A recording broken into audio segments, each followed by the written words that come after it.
તો હેલો મિત્રો, નમસ્કાર, જય શ્રી કૃષ્ણ, જય માતા. તમારું બધાનું હાર્દિક સ્વાગત છે એક નવા બ્લોગમાં. તો મિત્રો આજે આપણે એક એવી સ્પેશિયલ જગ્યાએ જવાના છે જ્યાં જાતા જ મનને અને હૃદયને બિલકુલ એકદમ આનંદ શાંતિ મળી જાય એવું છે. જી હા મિત્રો, આપણે વાત કરી રહ્યા છે કિંગ ઓફ સાળંગપુર. જ્યાં મિત્રો તો આજે આપણે સવારે 11 વાગે સાળંગપુર જવા માટે નીકળવાના છે ફૂલ ફેમિલી સાથે. એટલે ખૂબ જ મજા આવવાની છે. અને ઘણા ટાઈમથી વિચારી રહ્યા હતા કે દાદાના દર્શન કરવા માટે જઈએ, પરંતુ તેમનો અંજળ જ નહોતો થતો, ત્યાંથી હુકમ જ નહોતો થતો.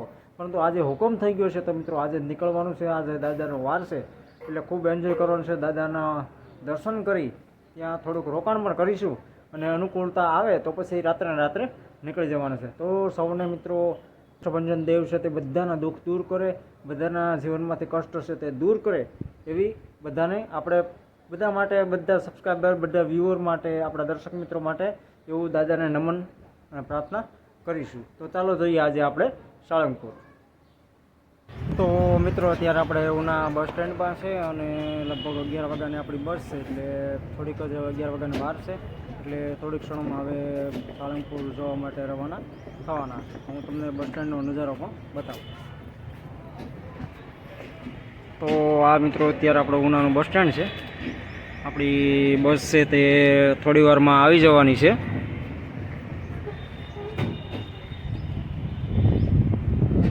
આ ઉનાનું બસ સ્ટેન્ડ જુઓ, ક્લીન, એકદમ ચોખ્ખું છે. હવે થોડી જ વારમાં આપણી બસ આવશે, ત્યારબાદ આપણે બસમાં બેસી અને રવાના થવાના છે.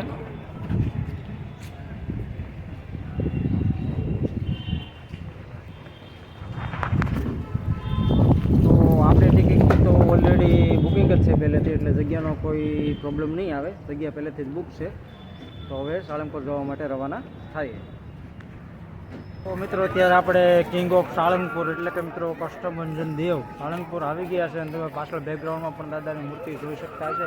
અને અનહદ પ્રમાણમાં એવો આનંદ આવ્યો. ઘણા સમયથી અહીં આવવાની ઈચ્છા હતી, પરંતુ કોઈ કારણોસર પહોંચી નહોતા શકતા. પરંતુ અચાનક દાદાનો હુકમ થઈ ગયો અને આપણે દર્શન કરવા માટે ફૂલ ફેમિલી સાથે અહીં પધાર્યા છે. ત્યાં મિત્રો ખૂબ જ મજા આવી છે. અને દાદાનો વાર છે આજે, એટલે શ્રદ્ધાળુઓ પુષ્કળ પ્રમાણમાં ઉમટી પડ્યા છે. અત્યારે હું પણ તમને થોડોક શ્રદ્ધાળુઓનો વ્યૂ બતાવું.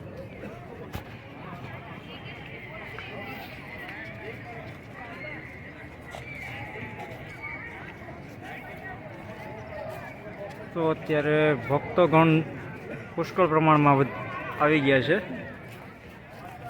આ દાદાનું મંદિર છે અહીંયા.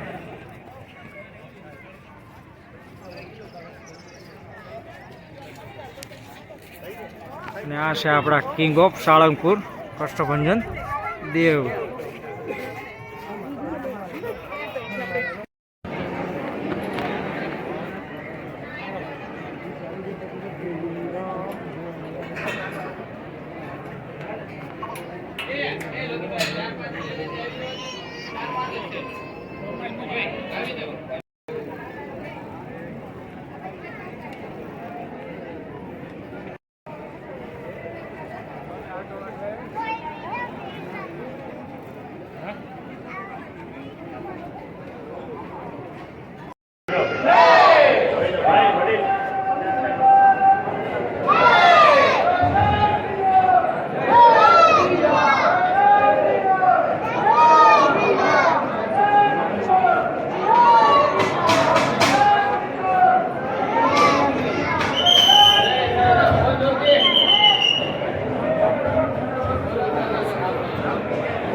તો અહીંયાથી હવે એક્ઝિટ છે, અહીંયાથી બહાર નીકળી જઈએ છીએ આપણે. દર્શન થઈ ગયા છે, હજુ આરતીના દર્શન તો બાકી જ છે.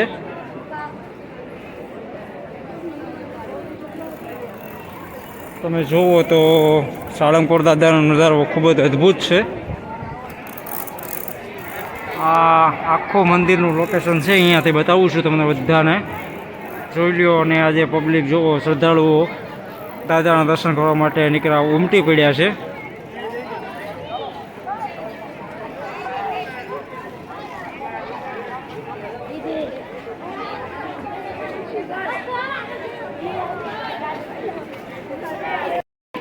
આ સ્ક્રીન ઉપર દાદા અત્યારે લાઈવ છે, તમે જુઓ. કષ્ટભંજન દેવ સત્ય છે, અને ફૂલ ફેમિલી સાથે આવ્યા છે.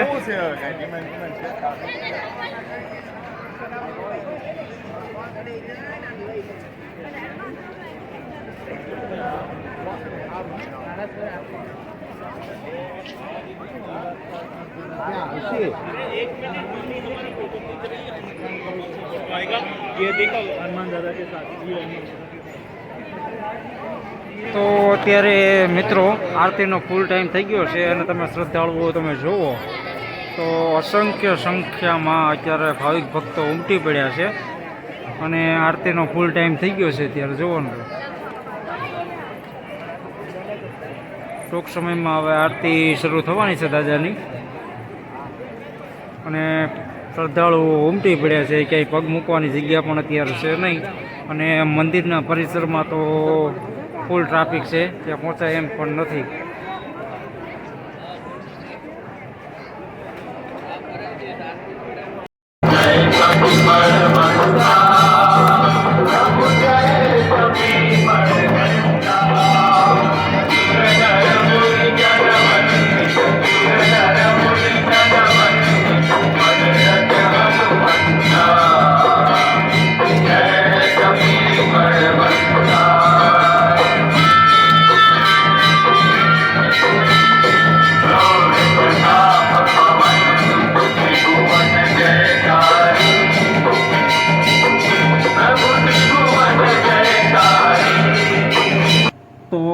સાળંગપુરમાં સાંજનો ટાઈમ થઈ ગયો છે, અને નજારો ખૂબ જ અદ્ભુત છે. અને ઈશાનીબેન તમે જુઓ તો આમથી આમ દોડાદોડ વધી ગઈ છે. ઘડીક અહીંયા જાય, ઘડીક અહીંયા જાય, એવી રીતે દોડે છે, અને શ્રદ્ધાળુઓ પુષ્કળ પ્રમાણમાં અહીં તમે જોઈ શકો છો. જો ઈશાનીબેન સાળંગપુરમાં અત્યારે દોડ લગાવી રહ્યા છે. ખૂબ એટલે ખૂબ બહુ જ આનંદ આવ્યો. અને દર્શક મિત્રો, તમને પણ ક્યારેય અવસર મળે ને તો એકવાર અચૂક ને અચૂક સાળંગપુર જાજો, અને કષ્ટભંજન દેવના દર્શન જરૂર કરજો. ખૂબ જ આનંદ આવશે અને મજા પણ આવશે. દાદાની મૂર્તિ તેમજ દાદાના દર્શન કરીને તમે પણ ધન્ય બની જવાના છે. જય કષ્ટભંજન દેવ સત્ય છે.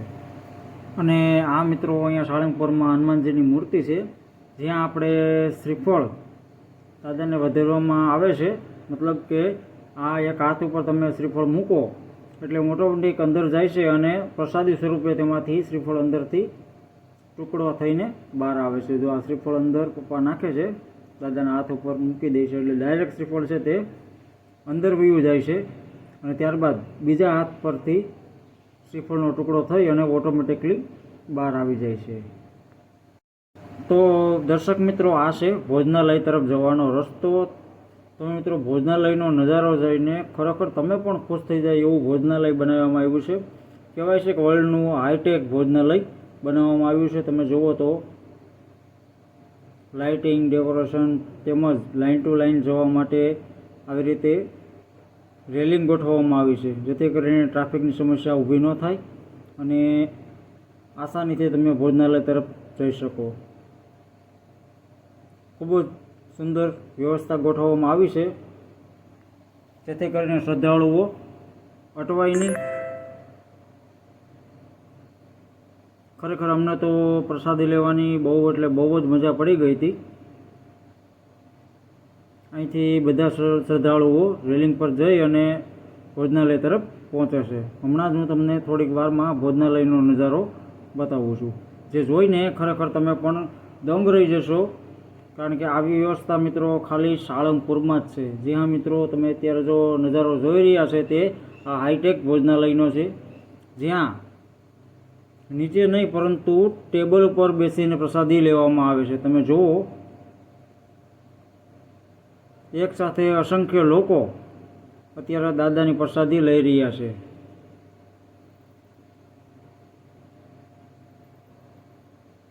અદ્ભુત ભોજનાલય બનાવવામાં આવ્યું છે. અત્યારે તમે જુઓ તો શ્રદ્ધાળુઓ જે છે તે પ્રસાદીનો આનંદ લઈ રહ્યા છે.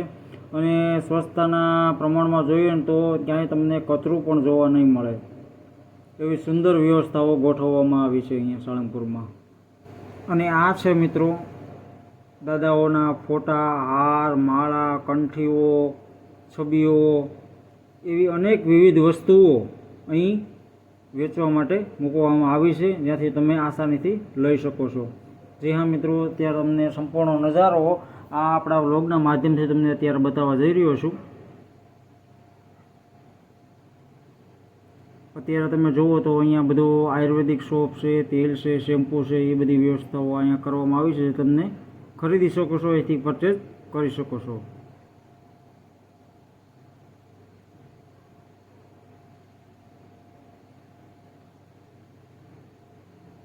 ત્યારબાદ થોડોક આગળ વધીએ મિત્રો, તો અહીંયા આયુર્વેદિક તેલ જ છે. ત્યારબાદ મિત્રો આપણે જેમ જેમ આગળ વધતા જઈએ તેમ તેમ બધી વસ્તુઓ તમને અહીં જોવા મળતી જશે. દાદાની વાર્તાઓ, પુસ્તકો,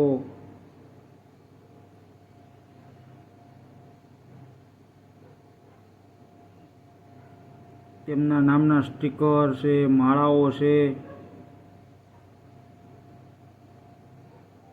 અને ખૂબ સારા પ્રમાણમાં બધી વસ્તુઓ અહીં મળે છે. તમને જોતા જ દરેક વસ્તુઓ અહીંથી ખરીદવાની ઈચ્છા થઈ જાય, મન થઈ જાય કે નહીં આપણે આ છબી અથવા ફોટો અથવા માળા કે કોઈ પણ ચીજ છે તે આપણે અહીંયાથી ખરીદી કરવી જ છે.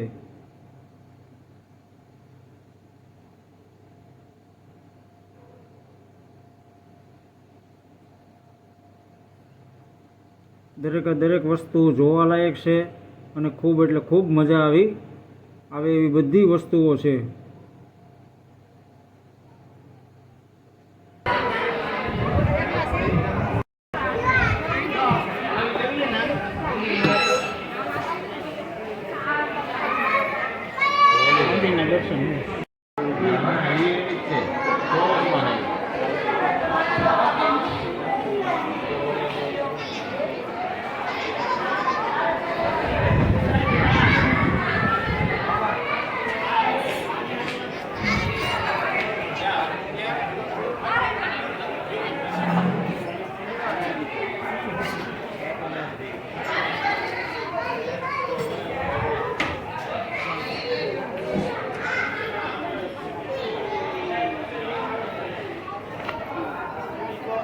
બધી વસ્તુ અત્યારે જોવાલાયક છે સરસ મજાની દાદાના સાનિધ્યમાં.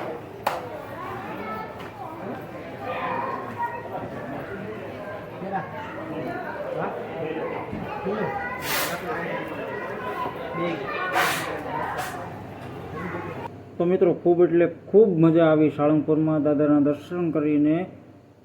ધન્યતાનો અનુભવ કરીએ છીએ. ફૂલ ફેમિલી સાથે આવ્યા હતા અને ખૂબ એટલે ખૂબ મજા આવી. તો મિત્રો આ છે ગેટ, અહીંયાથી એક્ઝિટ પણ થવાય છે અને આપણે ત્યાંથી આવ્યા ત્યાંથી પણ એક્ઝિટ થવાય છે. તો મિત્રો બધા માટે એટલી જ પ્રાર્થના કે કષ્ટભંજન દેવ બધાના દુઃખ વહેલી તકે દૂર કરે. અને આ સાથે જ મિત્રો આપણો વ્લોગનું